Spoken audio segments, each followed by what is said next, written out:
7h45, samedi matin, place de l'Hôtel de Ville, 112 participants s'élancent pour le premier marathon du patrimoine. Ils ont jusqu'à 18h pour parcourir 42 km et visiter 15 sites touristiques de l'agglomération troyenne. Le marathon est complet, comme on dit, puisqu'on n'a pas pu accueillir autant de participants que l'on voudrait. Donc pour une première, c'est assez extraordinaire. Ça veut dire que c'est une expérience qui va être renouvelée.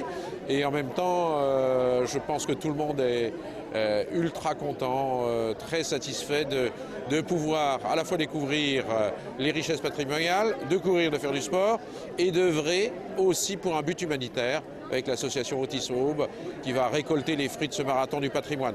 Premier site visité, l'église Notre-Dame des Trévois. Un guide conférencier de l'Office de tourisme a seulement 10 minutes pour expliquer l'origine de ce bâtiment. Et on a fait appel à un architecte qui s'appelle l'architecte Dom Bello, un moine architecte. Alors Dom Bello, c'est un monsieur qui est né en 1876 à Paris, il a fait l'école des Beaux-Arts. Il a décidé de faire architecte comme métier. Et puis, il a changé de voie et il a décidé de devenir moine bénédictin. Le temps de prendre une photo et c'est reparti. Quelques kilomètres de course pour rejoindre le château de la Burie à Saint-Julien-les-Villas. Et là, c'est le propriétaire qui accueille ces touristes d'un nouveau genre. On dit que c'est le nôtre qui était grand architecte des Jardins de Versailles, des Tuileries de Marly, qui a probablement été un des visiteurs ici.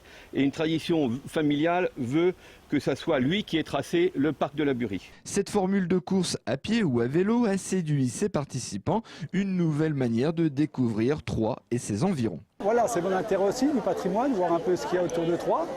Tout ce qu'on a visité que je n'ai pas eu l'occasion de faire jusqu'à l'heure actuelle. Et puis voilà, c'était l'occasion de venir à Troyes, quoi. Et ben, c'est la convivialité d'aller visiter les différents sites touristiques tout en joguant et puis pouvoir papoter avec les différentes personnes toute la journée. Et puis découvrir les sites.